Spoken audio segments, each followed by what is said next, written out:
നീ എന്തെടുക്കുക അവിടെ? ശരി, ആ പത്രക്കാരൻ വരും. വന്ന പൈസ എടുത്ത് കൊടുത്തേക്കണം.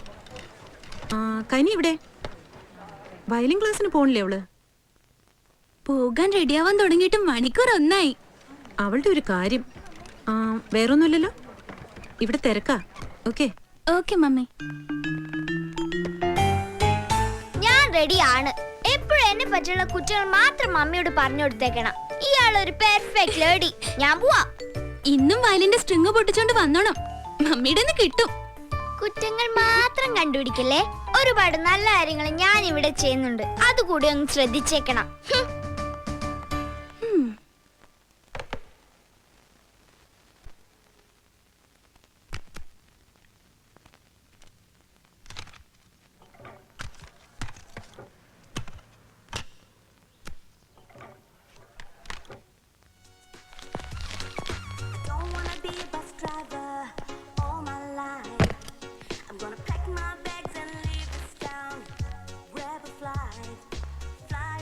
ഇന്ന് അവധിയല്ലേ? കനിമോളോടെ? ശാലിനി ആന്റിയുടെ ഫ്ലാറ്റില് വയലിൻ ക്ലാസ്സിന് പോയി.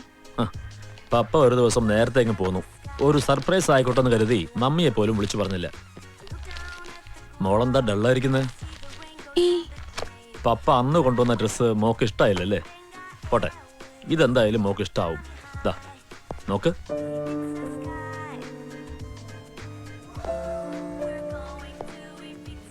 How is this? എന്താ ഇത് ഇഷ്ടായില്ലേ? അതോ ഇഷ്ടമാവാത്തത് പപ്പയാണോ?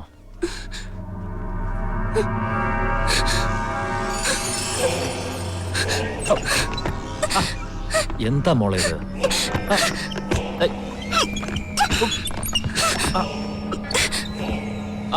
മോളെന്തിനാ പപ്പയെ പേടിക്കുന്നേ?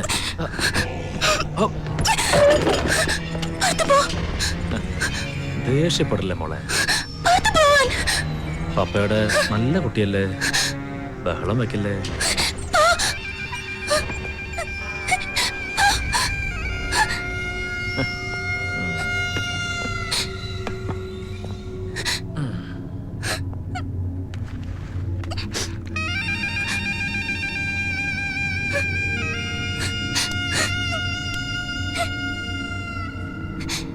മോളോട് ഇരിക്കേ, പപ്പ ഒന്നും ചെയ്യില്ല. വന്നിരിക്കാൻ. Come sit.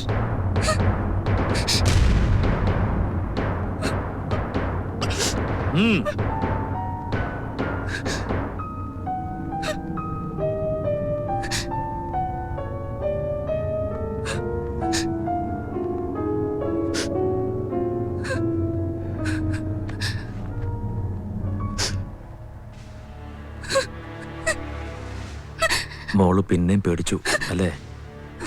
പപ്പയ്ക്ക് മോൾ അത്രയ്ക്ക് ഇഷ്ടമായതുകൊണ്ടല്ലേ?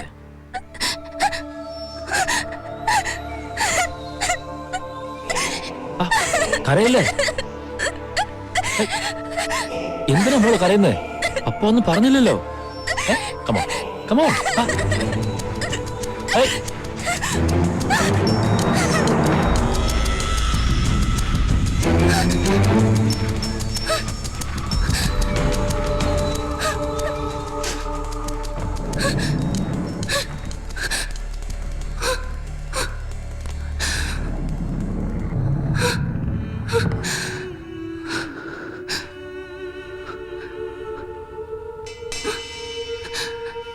എനിക്കൊരു പ്രശ്നമുണ്ടെന്ന് പറഞ്ഞിരുന്നില്ലേ?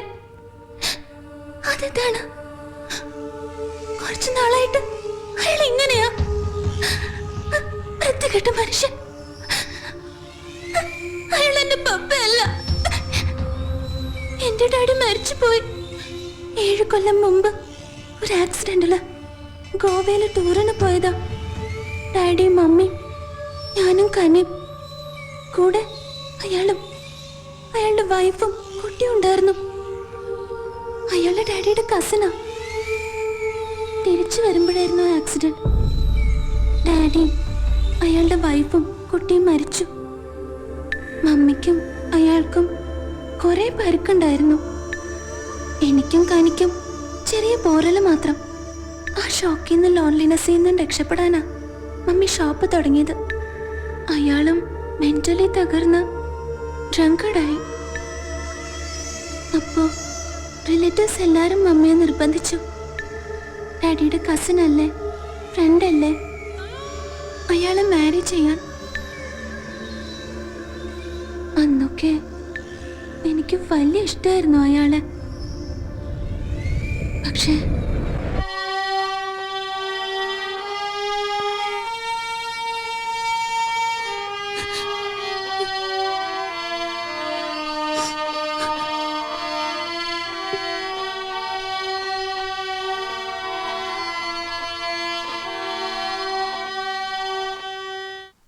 വാ, നിധിയെ ഇപ്പൊ ഇങ്ങോട്ടൊന്നും കാണാറില്ലല്ലോ.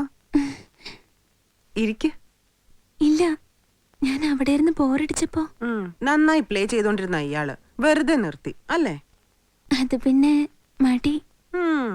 അതിലും മടിയാ ഇപ്പൊ അനിയത്തി കുട്ടിക്ക് അല്ലേ കനി?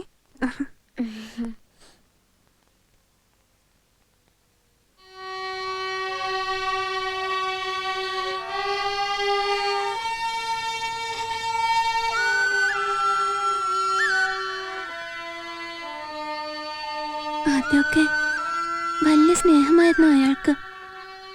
എനിക്കും എന്റെ ഡാഡിയെ തിരിച്ചു കിട്ടിയ പോലെ ആയിരുന്നു. പിന്നെ എന്നാണ് അയാൾക്ക് ഈ മാറ്റം തുടങ്ങിയതെന്ന് കൃത്യമായ ഓർമ്മയില്ല. 9th കഴിഞ്ഞപ്പോഴാ എനിക്ക് മനസ്സിലായത് അയാൾ എന്നെ കാണുന്നതും നോക്കുന്നതും തൊടുന്നതും ഒന്നും പപ്പയായിട്ടല്ലെന്ന്. ആദ്യം മമ്മിയോട് എല്ലാം തുറന്ന് പറയണമെന്ന് കരുതിയത്. പക്ഷെ എന്തുകൊണ്ടോ എനിക്ക് പറ്റിയില്ല. പലവട്ടം ശ്രമിച്ചത്, പറ്റുന്നില്ല പറയാൻ. മമ്മിക്ക് അയാള് അത്രയ്ക്ക് വിശ്വാസം.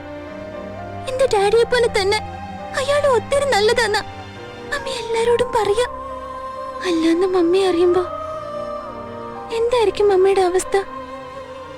അത് ഓർക്കുമ്പോ എനിക്ക് പേടിയാ.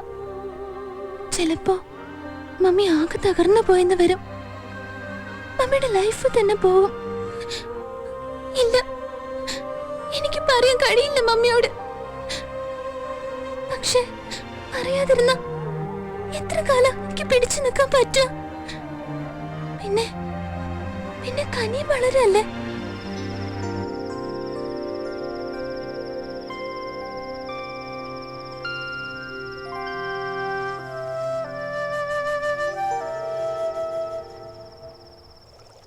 ഒന്ന് വേഗം മമ്മി, എനിക്ക് വിശക്കണു. ദേ റെഡിയായി, മോളിരുന്നോ? മമ്മി ഷോപ്പ് അടിച്ചു വന്നിട്ട് ഭക്ഷണം ഉണ്ടാക്കുന്ന ഈ ഏർപ്പാട് നിർത്തണം.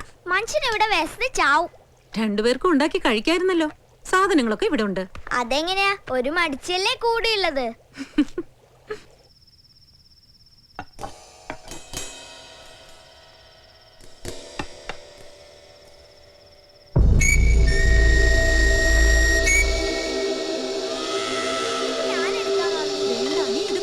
ഉടയ്ക്കും. ഇല്ല, മോഹൻ ഇരുന്നോ?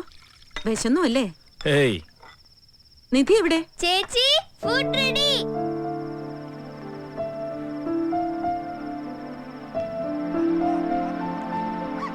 ആ ഒരു ഹാപ്പി ന്യൂസ് ഉണ്ട്. താനൊന്ന് ഫ്രീ ആയിട്ട് പറയാന്ന് കരുതി. എനിക്ക് ഇവിടുത്തെ റീജിയണൽ ഓഫീസിലേക്ക് ട്രാൻസ്ഫർ ആകും ഉടനെ. ആണോ? Thank God. ഇനി ആഴ്ചയിൽ 100-300 കിലോമീറ്റർ ട്രാവൽ ഒഴിവായി കിട്ടുമല്ലോ. എന്നും വീട്ടിലുണ്ടാവും ചെയ്യും. ഈവനിങ് 6 to 8 ഇവിടെ കുട്ടികൾ തനിച്ചാവുന്നതിന്റെ ടെൻഷൻ അതും മാറിക്കിട്ടും. മോളെ വന്ന് കഴിക്ക്. നീ കേട്ടോ, പപ്പയ്ക്ക് ഇങ്ങോട്ട് ട്രാൻസ്ഫർ.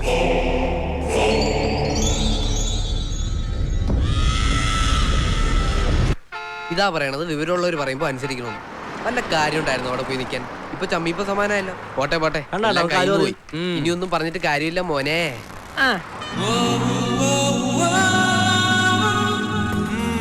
നിന്റെ ടൈമിംഗ് ആടാ ബെസ്റ്റ് ടൈമിംഗ്.